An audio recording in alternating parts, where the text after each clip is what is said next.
Thank you for joining us this afternoon. For those of you who don't know me, my name is Bridie Davis. I'm the Humanities Curriculum Partner at the EAS, and this is our second webinar in a series of webinars. Each webinar will focus on a different disciplinary concept, and we'll be holding them once a month. So the first webinar was on cause and effect, and if you missed that, you can access all the resources and the recording of that webinar on our Humanities page on our Supporting Our Schools website. But this afternoon, we're going to focus on change and continuity, which is sometimes referred to as change over time. So hopefully by the end of this session, we will have enhanced your knowledge and understanding of this concept and how to utilise it to plan teaching and learning, as well as an understanding of its progression. As I previously mentioned, a copy of the PowerPoint and the resources will be available at the end of the session on our Supporting Our Schools website. But I'd also like to take this opportunity this afternoon, while I am presenting, I'd like to thank Adam Doughton from St Joe's High School in Newport, who has also helped contribute to some of the content that you'll see in today's session. So for those of you who attended the cause and effect webinar, the next few slides will be familiar to you. So humanities is both a body of knowledge, so the content we learn, and the skill, the way in which we learn about the content. And the content in humanities is also known as the substance of our AOLE, or the discipline. And that's not just a case of memorising and recalling facts, but it's about building our understanding of that knowledge, and that can be achieved by using disciplinary concepts to sequence the learning. So this will hopefully enable children to build a schema of both substantive knowledge and also the disciplinary concepts. And this is important to ensure that the teaching and learning is not just simply reduced to acquisitional or propositional knowledge. So within humanities, we do have numerous disciplinary concepts that run through our statements of what matters, and the main ones are displayed on the screen. So these concepts are used by the practitioners within the humanities to help structure the content and to guide our teaching and learning. And as I've previously mentioned, by doing so, it will hopefully ensure that learning is sequenced to enhance meaning and to help children develop a deep understanding of the substantive knowledge. So they're also used to make sure that learning is coherent, sequential, and to tell a story, and by turning those facts into meaning. So change and continuity, which is our focus today, is just one example. It's also important for you to be aware that the progression of these concepts are also found within the descriptors of learning. And while this webinar today is going to focus on change and continuity, when we are planning teaching and learning within the humanities, it's likely that we will hit multiple disciplinary concepts within that topic or unit of work. So throughout the examples I'm going to share with you this afternoon, I'll also highlight where you might develop knowledge and understanding of other disciplinary concepts, as well as change and continuity. So substantive knowledge and disciplinary knowledge then in humanities is crucial to enable children to progress in line with the principles of progression. And most notably, the breadth and depth of knowledge can be they can progress in this utilising substantive concepts, while deepening their understanding of the disciplines within the humanities area of learning can be achieved utilising the disciplinary concepts. So when we're planning our humanities curriculum as schools or practitioners, we do need to consider how the body of knowledge that a child will encounter in year 1 will prepare them for the body of knowledge they'll encounter perhaps in year 4, and how this will prepare them for what they'll encounter in year 6 and year 7 and year 8 and so on. So when we look at change and continuity then, as I mentioned at the start, this is sometimes referred to as change over time. It's about understanding how and why change occurs, and why things change or why they stay the same, and then analysing those trends over time. So in history, when we think about change and continuity, it's likely that we're looking at periods of time in the past and extended periods of time. So for example, looking at change and continuity across a decade or hundreds of years even. However, it can also be shorter periods of time. So for example, how does something change from the morning to the afternoon, day to day, week to week, etc. And when we're developing knowledge and understanding of this concept with younger children, you will likely lean towards the shorter periods of time, like morning to afternoon, day to day, week to week, etc. You also need to be mindful that as we're looking at time, understanding change and continuity is linked to the concept or understanding chronology, but it's also linked to understanding similarity and difference in relation to time. Understanding of change and continuity is about making judgments on the extent of change, what has stayed the same. It's about describing and later analysing the pace of that change. So has something changed slowly or fast, gradually? Why have things changed or stayed the same? And how significant was that change? So just be mindful, though, that things can change and stay the same simultaneously. So, for example, our climate is changing. However, countries that are closer to the equator will always have a warmer climate than us, therefore continuity. Christians have always worshipped, which is a continuation. However, how they worship may have changed. So, for example, they may have moved to online services now as a result of the COVID pandemic. Change is also not episodic, so it doesn't happen like bang and then something changes and everything is different. Things change and then over time that change becomes evident. So, for example, if we think about the creation of the first electric car, we haven't all gone out and ditched our petrol and diesel cars instantly. When the first smartphone was released, we didn't all throw our old phones away and start using smartphones. Their popularity and dominance has happened over time. So another thing to be mindful of is that many things that happen in the modern day, or the way things are, the way we run our country, it's often centered around the concept of continuity and change.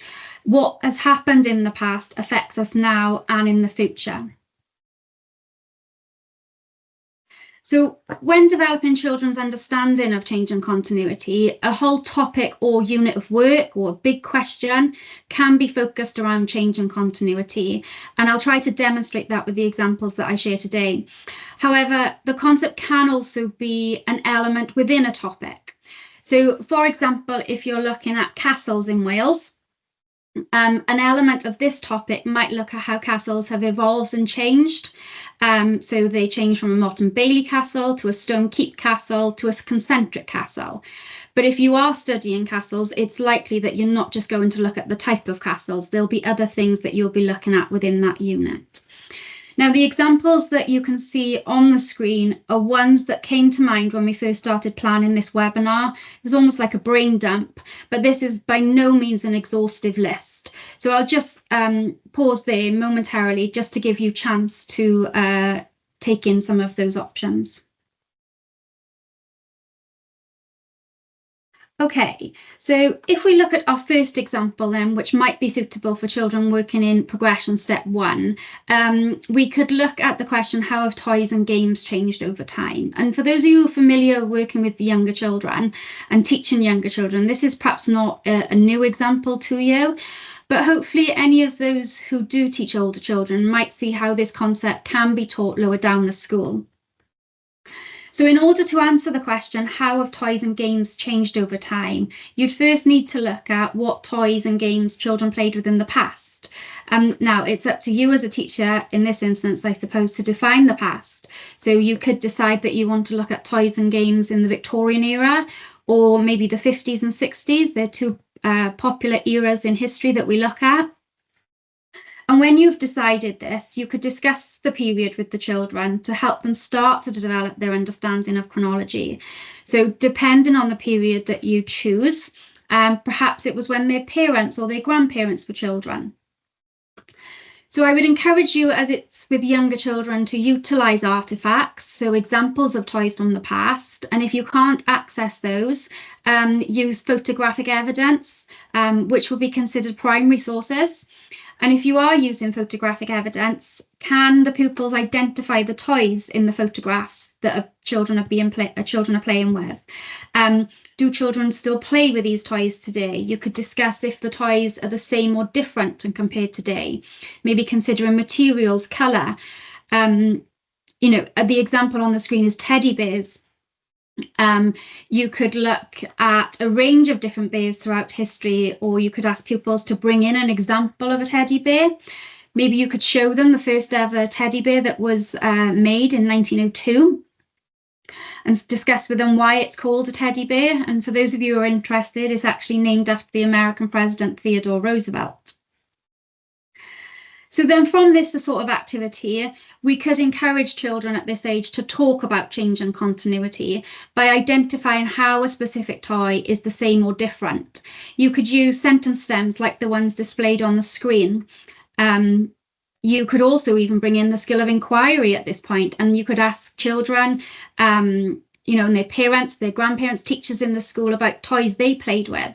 Maybe you could do a little survey and find out the most popular toys of the past and the present.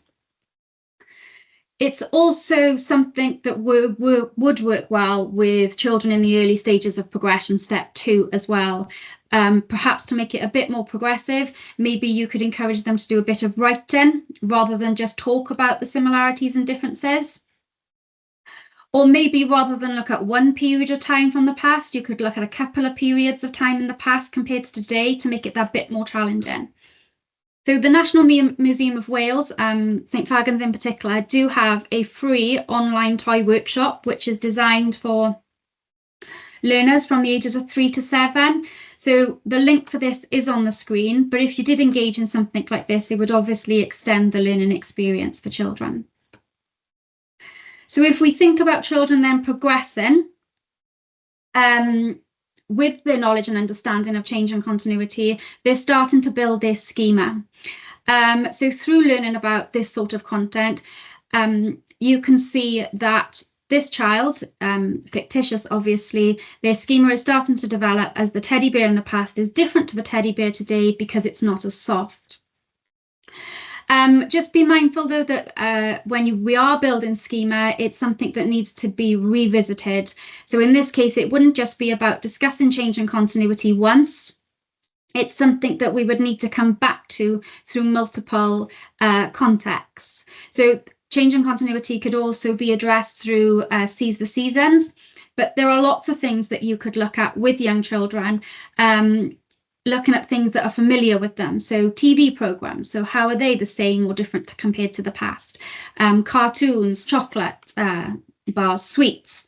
And if you are looking at changing continuity of chocolate bars and sweets, then please do let me know, because I'd love to come and join you when that happens. So then if we do move on now to look at a context that might be more suitable for children working in progression step 2, we could look at how the weather changes over time. So this is obviously a more geographical example. And here we're not only developing the child's knowledge and understanding of change and continuity, but we're also developing their knowledge and understanding of the substantive concept, weather and climate. So in this type of example, it's probably best to be specific with the time frame. So maybe, how has the weather changed this week? And, with our weather, maybe the answer to that question is that it hasn't changed at all. It's been dark and wet every day. Perhaps you could look at how the weather has changed across the term. This would require you looking at and children recording daily weather over an extended period. So perhaps different groups of pupils could take responsibility to collect and record the data each day or week. And again, the time frame is going to be your professional opinion or decision in this instance. You know the children in your classroom. So maybe it's not developmentally appropriate to look at how the weather is changing across the term, but maybe over the week is actually more manageable for them. So if you are teaching this sort of activity or this sort of topic, a starting point for such learning would be to look at what is the weather, and to ensure that children understand that it's a description of the conditions in a particular place. So hot, cold, wet, dry, windy, etc. Or if you're really lucky, sunny. And then when they understand that, they can look at understanding the seasons in the UK. So what's the weather like in each season? You can see on the screen that I've actually used images, so photographic images. So I would encourage you to use photographic evidence here rather than comic pictures, etc., because it will help make this teaching a lot more authentic. So you may be fortunate and you have images of your school grounds in different seasons, or maybe a landmark that's close to school, or a park that's near school that the pupils might be familiar with. And then can the children identify the different seasons in the photos? What are the features in the photo that makes them think it's autumn, spring, etc.? And depending on the ability of children, you could possibly look at what the weather is like in different parts of the UK. So this would help them utilise maps and compass direction. So you could have conversations about why is the weather cooler in the north and warmer in the south, which would help look at causation. So by doing so, you are giving pupils the opportunity to develop map skills, but also, as I've just mentioned, their knowledge and understanding of causation. So then we could ask children to collect their data. So basically, to answer this question, go outside. If it's a windy day, get them to face the wind, turn away from it sideways, open their coats to see how powerful it is, encourage them to use correct vocabulary, so the wind is constant or gusting. Walk around the school and repeat this in different parts of the school. Is the wind the same or different in different places around the school? Try it in the morning, the afternoon. Has the winds changed or stayed the same across the course of the school day? So here we're talking about changing continuity from morning to afternoon. Again, repeat this each day of the week and record it on a chart. Has the wind changed or stayed the same over time? Challenge the children maybe to use their compasses and encourage them to use directional language. Can they work out which direction the wind is coming from? If it's a rainy day, get them to describe the rain. So it's a drizzle, a shower, a steady downpour. Look at where the puddles are forming. Mark the puddles on a map of the school grounds. Discuss why have the puddles formed in specific locations. Again, we're looking at causation. Repeat the process at different times a day. Maybe they could use a piece of chalk and draw around the puddle, and then go back out at different points of the day to see what's happening to the puddle. Has it stayed the same or changed? You could look, and you would be looking at the evaporation of puddles. Again, like I said, different points throughout the day. Are puddles forming in different places? Why is the puddle reducing in size? We're looking at evaporation depending on the conditions, and get pupils to discuss the pace of the change. So has the puddle evaporated quickly, slowly? If you are lucky and it's sunny, then maybe you can observe the shadows. Where are the shadows? What causes shadows? Perhaps choose a well-defined shadow, so a tree or a cone. Observe this over the course of the day. Can pupils take photographs of the shadow or any of the weather conditions that we've just spoken about? By taking photos and not just recording it, it's also considered collecting evidence as part of the inquiry process. Maybe when they've collected their photographs, they could use a compass display and organise their photographs on a compass display. And obviously, if they are taking photographs, it would not only help with their humanities fieldwork skills, but it's also going to perhaps have a crossover with some expressive arts and digital learning. Now, when recording the weather data, pupils could be given a table or a template, such as the one that you can see on the screen, and they could handwrite and draw the most appropriate symbols to represent the weather conditions that day. Or you could even get them to do this and record it digitally, so maybe on a Word document, a Google Doc, that sort of thing, finding the most appropriate symbols online. I would always advocate using accurate weather symbols, though, when you are encouraging them to draw them, or whether that be searching them online. But alternatively, they could create a database. So you could use something like J2 data. And if you're unfamiliar with this, there is a link at the bottom of the screen that will give you a tutorial about how to utilize J2 data with the children in the classroom. So then pupils could utilise the data they've collected to demonstrate their understanding of change and continuity. So this type of writing would be classed as expository writing with some analysis. So as the child in this example is using factual data, they are writing to inform, but they're also analysing, albeit at a very basic level, as they are talking about patterns. So for example, they talk about Monday and Tuesday being the same.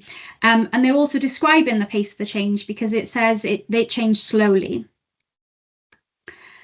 So then if we consider the progression here, children are beginning to build their schema of change and continuity. So in progression step 1, we had a very basic observation of the similarities and differences over time.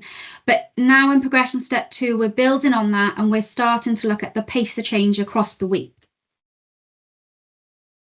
So then now if we move on to an example that might be suitable for progression step 3, this question looks at the growth and decline of religious beliefs. And if we link this to data from census reports since 2001, we are then looking at change and continuity through the substantive concept of secularization. So that is the idea that religious values are being replaced with non-religious values. So this is an example that lends itself towards the disciplines of RVE and social science, and the RVE lens of identity and belonging. So just a word of caution, if you are using the census data with younger children, you may need to manipulate the data so that they can understand the figures. For example, you may need to use the percentages rather than the raw data. You might need to round up those percentages or down to whole numbers, but you'll know the numeracy capabilities of the children in your class. So if we are going to look at this question, then a starting point for this learning could be to discuss what is religion. Now, from here, it'd be beneficial to look at what religious people believe. And in doing so, this would make sure that this topic is more than a social science topic and that it is an RVE topic as well. Now, an idea could be to do this as a marketplace activity, and in groups, pupils could look at key religious beliefs from the world faiths. Maybe they can create large mind maps outlining the beliefs that each world faith. Assuming that learners have little or no prior knowledge of these religions, you could use the resources from BBC Bitesize. Each resource gives an overview of that religion. Or if your learners do have prior knowledge of any of these religions, then maybe you could plan some sort of retrieval activity so that they can revisit that knowledge. And then you could actually utilize more challenging texts with the learners to deepen and extend their knowledge. So pupils could look at sources of authority, so religious texts, leaders, places of worship, key beliefs and practices. And then perhaps they could present their findings to the rest of the class, and you can have a discussion on the comparisons of these beliefs. So this would help then children develop their knowledge and understanding of similarity and difference as well. Maybe you could arrange to visit different places of worship or utilize online virtual tours. Contact your local sacre and arrange for different religious leaders to speak to the children about their faith. And this can then extend their learning experiences. So from this, you could perhaps challenge your learners to see if they could come up with a working definition of what is religion. And from that sort of activity, it will probably become clear that defining religion is quite tricky. And rather than having a set strict definition, it may be better to think more broadly, accepting that there are some certain features we accept as making up what we understand to be religious, but they're not all necessarily shared across all religions. So for instance, Buddhism, it doesn't depend on a belief in God or higher power, but it is understood by most people to be a religion. So planning such activities, it would support children to develop their learning to help them understand religious beliefs rather than just to know about religious beliefs. By looking at the similarities and differences of the religions, then we're trying to help children achieve deep learning. So when children have an understanding of those different religious beliefs, you could note the examples of religion that they can observe in Welsh life. So we've got religious buildings, place names. So a place name that begins with Llan is probably linked to a saint. We've got our UK laws, which have their origins in the Christian faith, monuments, religious dress, symbols, charities, communities, faith schools. Scouts and Guides also have their origins in Christian faith. You could even combine this with some geography and perhaps do a walk around your local area? Can they identify any evidence of religion? And then you can utilise the latest census data to discuss how popular was religious beliefs in 2021. You'd likely have to have conversations with learners about what the census data is. But in doing so, it would develop their inquiry skills because they'd be making observations as to what the data tells them. You could repeat these processes with the data from 2011 and 2001. So perhaps more able learners could look at all 3 sets of data, less able learners only look at 2 sets. You could even just look at Christianity and non-religion or another world faith. So they're not looking at the complete data set. How much has changed? What has changed?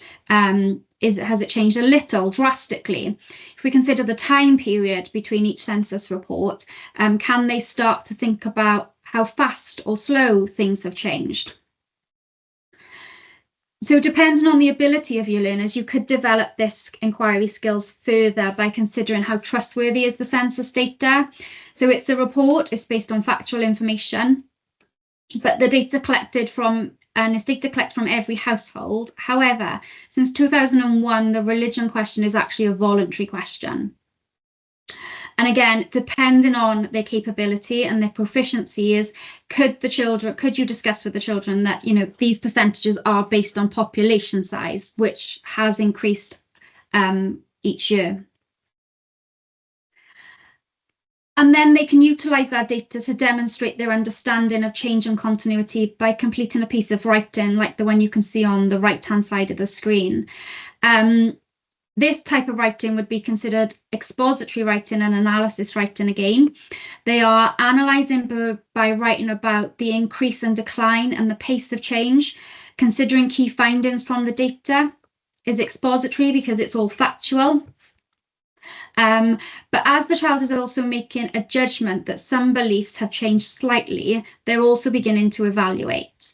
So as you can see on the right-hand screen, this has been presented as a piece of writing, but students could equally present this as in an alternative medium. So perhaps an infographic, like the one you can see on the left, could be used, which would also in turn help their digital skills. But following this, perhaps children could undertake an inquiry looking at how popular religious belief is in their school. You could devise a questionnaire, and when I say you, hopefully the pupils, asking pupils and staff in school to complete the questionnaire, and then they can analyse and present their data.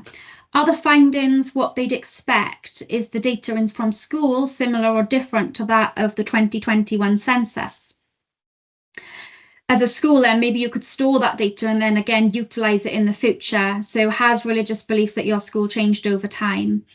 And then in order to answer the big question, can children predict what would happen to religion in 2031, 41, 51 even? Will it grow or die out? And why do they think that this might happen? So therefore, children are developing their schema of change and continuity through these examples. So as previously mentioned, progression step 1 is very basic. Progression step 2, we're starting to look at the pace of change. But here in progression step 3, we're discussing the pace of change as well as whether this change is significant. And so we're looking at the extent of this change. And then now finally, if we look at a progression step 4 example. This example with progression step 4 looks at the evolution of democratic rights in the UK over time. And although the expectations here are aligned to progression step 4, it can be differentiated, resources and pedagogy to be suitable for children in year 5 and year 6. So in order to answer the question, how has the right to vote changed over time? Children will first need to understand voting rights. They'll need to understand voting rights at significant points in our history. And a good starting point for this is the early 1800s. And if you're not familiar with this period in history, hopefully it'll become clear as I go through the next few slides why the 1800s is a good place to start. However, talking of starting points, we could actually start this right in the modern day and looking at voting rights today and ensuring children understand what it means to have the right to vote. So if we look at voting rights today, this topic then, or this unit of learning would become multidisciplinary and it would combine history with social science. But in doing so, it will also hit the substantive concepts of democracy as well as conflict. And hopefully that will become clear why now as I go through the slides. So we could look at the question, what does the right to vote mean? So through carefully planned teaching and learning, hopefully children will understand that what is democracy, who has the right to vote, what issues do we vote on, how do we vote, why do we vote? How is this different across the UK? What is Parliament and its role? What is the Senedd and its role? And there are plenty of resources out there to support you with planning this. The Democracy Classroom and the BBC have free resources and schemes of learning for pupils of all ages. Likewise, on the Senedd website, there are also resources free for all ages. You could also, though, extend this learning by planning a visit to the Senedd. But also if you contact your local MP as well, they might be able to help you get tickets to visit the Houses of Parliament for free also. The images on the screen should be linked and take you to the respective websites and the resources to help you plan any of this learning. So then when children do have an understanding of voting rights today, they are in a better position to go back in time and start to analyse how those voting rights have changed over time. So if we jump back then to the early 19th century, we could ask, why was 1832 significant for voting rights? So this will not only help children develop their knowledge and understanding of change and continuity, but also historical significance. So they'd need to look at how democracy worked prior to 1832. To help them with this, you could use the series of podcasts that are available on YouTube and created by Royal Holloway University. A few that might be relevant are linked on the screen, but in total there are 40 podcasts in this series. So pupils would need to then be aware of the democratic laws before 1832, looking at who could vote and how they voted. Maybe big questions here could be, was this fair? Why was democracy problematic at this time? Then addressing why did the law change in 1832? And 1832 is known for the introduction of the Great Reform Act. And answering the question will help children develop their understanding of cause and effect also, as well as contributing to their understanding of change and continuity. So you're going to likely, by asking that question, look at events maybe such as the Peterloo Massacre, people like John Cartwright, the petitions, various constituencies across the UK. Bristol in particular is one where there is a wealth of historical evidence. You'd look at the Great Reform Act of 1832 and look at what was the same and what changed. Pupils could reach a judgment on how much has changed or stayed the same. What was the biggest change and why? And how great was the Great Reform Act? So by addressing these questions, children are developing their understanding of change and continuity by analysing the changes and evaluating, making judgments on how much has changed or stayed the same. Maybe you could utilise some guided reading activities to use challenging text with pupils. And again, there's lots of resources out there.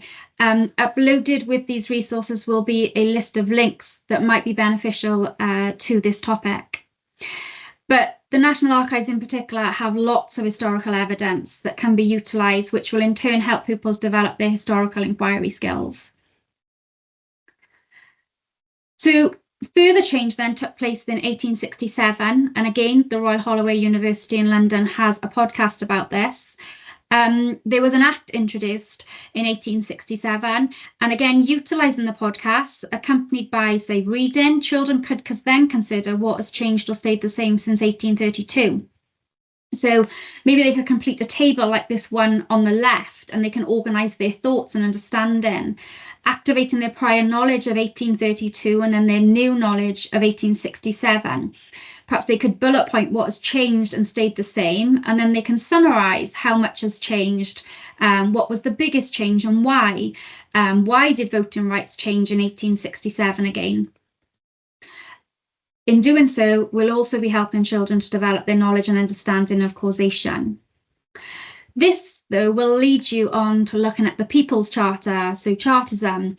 You could look at this in general, or it's a great opportunity for a local study because Chartist marches took place from Ebbw Vale, Pontypool, Blackwood, etc. to Newport.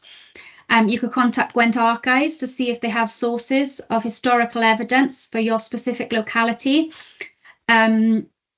Again, there are plenty of resources out there about Chartism to help you plan teaching and learning for this time period. So then we have further change taking place in 1918, and this signalled a turning point with specifically for women. So the representation of the People's Act in 1918 allowed some women and working class men over the age of 21 the right to vote.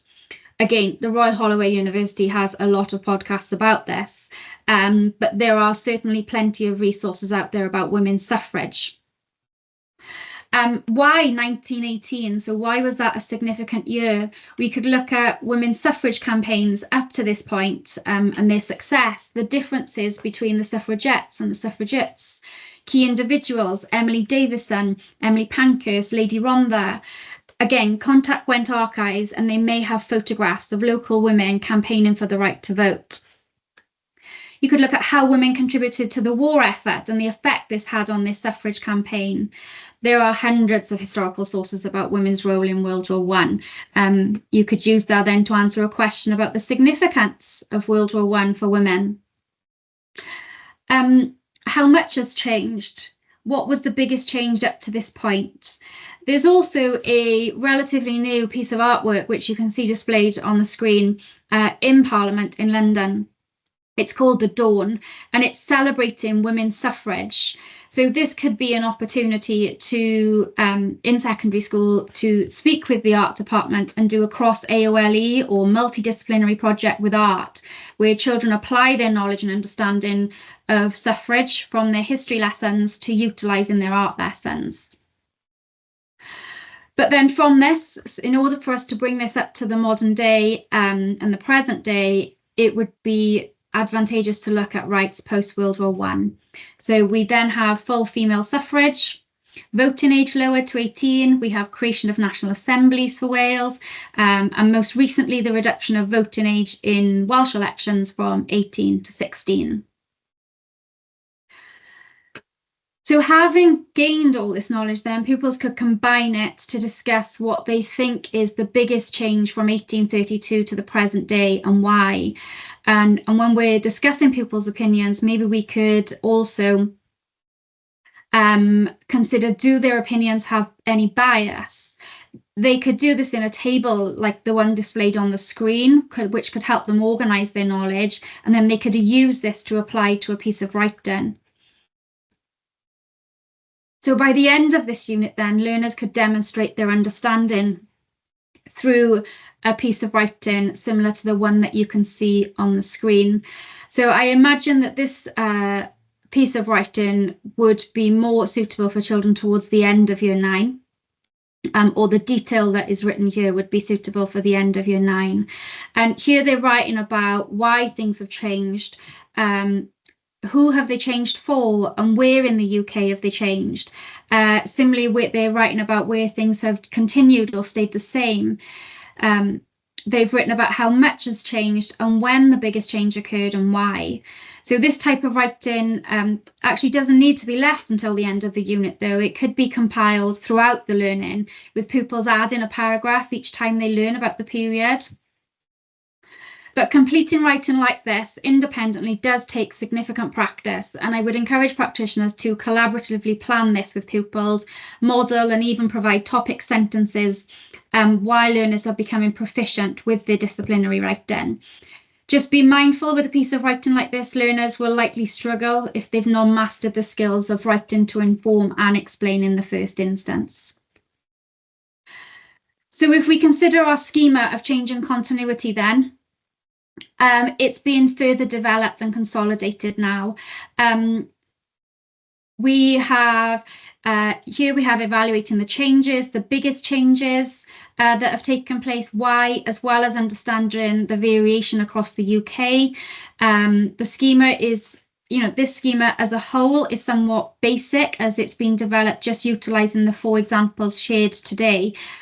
However, if children are frequently exposed to concepts through their substantive knowledge multiple times throughout the year and their school journey from year 1 all the way to year 11, the schema will likely be far more sophisticated and detailed.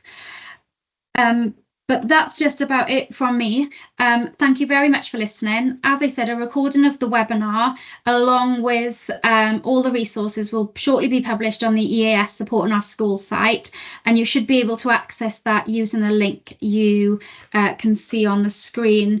But if anybody does have a question, then please pop it in the chat and I'll do my best to answer them. Just before we wrap up for the day, I'd just like to draw your attention to some upcoming professional learning. So on the 5th of November, we have session 2 of our 2-part professional learning focused on developing reading skills within humanities. This will specifically look at non-fiction texts, supporting the development of effective teaching and learning in humanities, as well as developing pupils' skills in line with Statement of All Matters 1, which in turn are also key reading skills. So in this session, I will share with practitioners examples and strategies that can be used in the classroom to develop these higher order reading skills of analysis. Now, if you missed part 1, that's not a problem, and you'd still like to attend part 2, then please just drop me an email. And then we're also running a similar session for secondary practitioners on the 6th of December. So hope you found this webinar beneficial. We'll be running another webinar now next month, focused on similarity and difference. So this is going to be held on the 13th of November in the Humanities and Microsoft Teams space. I'll release the link just before half term, but if you would like to attend that, then please just give us the heads up by completing a booking using the link on the screen. So before you shoot off this afternoon, I just have a small request. Please could you spend a couple of minutes completing the evaluation form that's displayed on the screen. Your feedback is valuable and it will help me inform my planning of future webinars. In that feedback, if you have any ideas on things you'd like to look at with regards to similarity and difference, please drop them into the feedback as well. But I look forward to seeing you in the future. Thanks very much.